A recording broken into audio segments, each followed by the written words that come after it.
Everybody, and welcome back. Hope you guys are having a good time. Your host, Superman. We're going to get into some stock market and economic news. Also, get into crypto as well with Linda Celsius. So stay tuned for that. It's going to be a quick wrap up. Hope you guys enjoy it.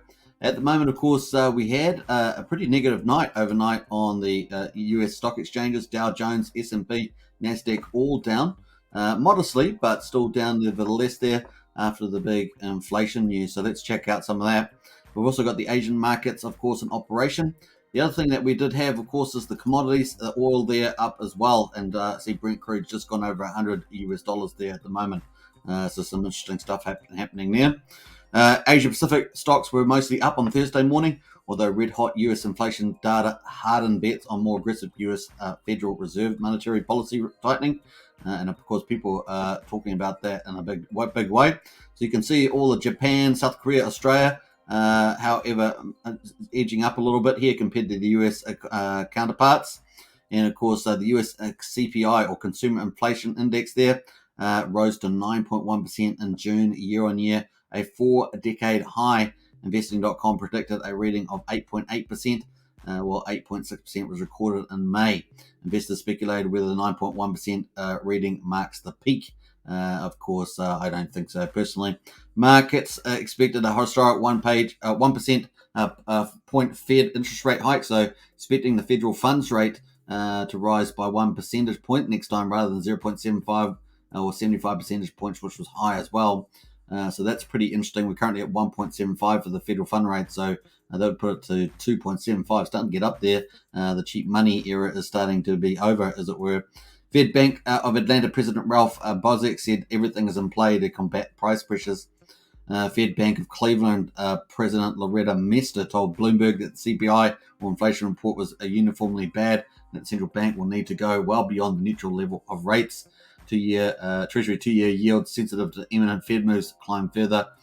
Stubbornly, if high inflation increases the risk that the FOMC, that's the Federal Reserve, continues to hike aggressively and triggers a recession, and that's really the next step in the saga. And of course, if we get recession, we also got the property market in play as well, especially with the interest rate rises. The Commonwealth Bank of Australia senior economist Christina Clifton said in a note, that's increasingly the market-based case, and recession fears will continue to support the dollar. She added, now, we're not technically in a recession yet. We had one quarter, but of course, people are forecasting this current quarter to be in recession, to be negative GDP growth. Therefore, 2 quarters make a recession. So we're probably pretty much in it already. In Asia Pacific, Singapore Central Bank unexpectedly tightened monetary policy on Thursday, seeing the currency higher. Meanwhile, a Chinese central bank official said liquidity in the interbank market was more than reasonably ample, a sign that further rate cuts are unlikely, in particular for China. So some interesting stuff happening there in the Asian markets and the US, obviously on the back of that high inflation rate. Let's have a look to turn to crypto now. Obviously, crypto lender Celsius. Now we've had lots of big things: BlockFi, Voyager, 3 Arrows Capital, Celsius, of course. Many players, of course, Binance, stopping withdrawals, other things like that happening. Been pretty interesting period as we've entered this bear market. Crypto lender Celsius files for bankruptcy, and of course, let's quickly check this article out. US crypto lender Celsius Network said on Wednesday it has filed for bankruptcy, becoming the latest victim in the cryptocurrency sector to wilt under the dramatic plunge in prices.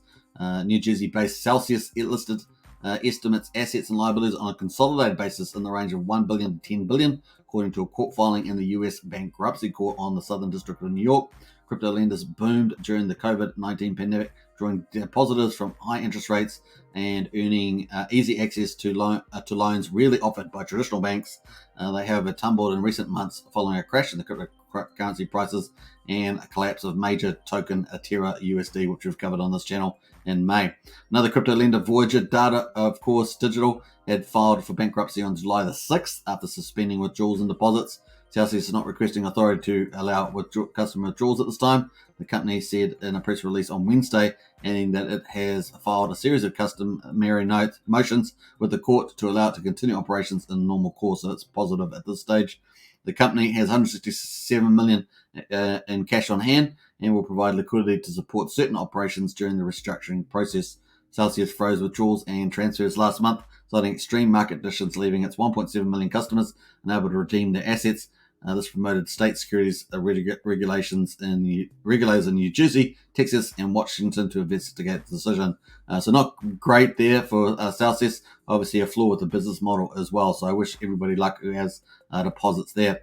Now let's have a quick look turn to Bitcoin. Now, even despite the high inflation, look at this. So we have a bit of it. We did get sold down to $18,892, but we've managed to rebound to $20,030 at the moment. We're currently at $20,200. So and we just moved into a new day on my chart here. So pretty interesting. Ethereum, of course, is up as well, 6% to 1,114. BNB up 4% to 232. And Bitcoin currently up 4%, so not bad, with a 41.8% dominance as well as Bitcoin. So I hope you enjoyed that quick update. Your host, Suitman, don't forget to subscribe, like, share, hit the bell. Leave a comment if you got caught into that Celsius issue with deposit withdrawals, and let's see how we get on with that one. All right, hope you guys enjoyed it. Bye for now. Take care.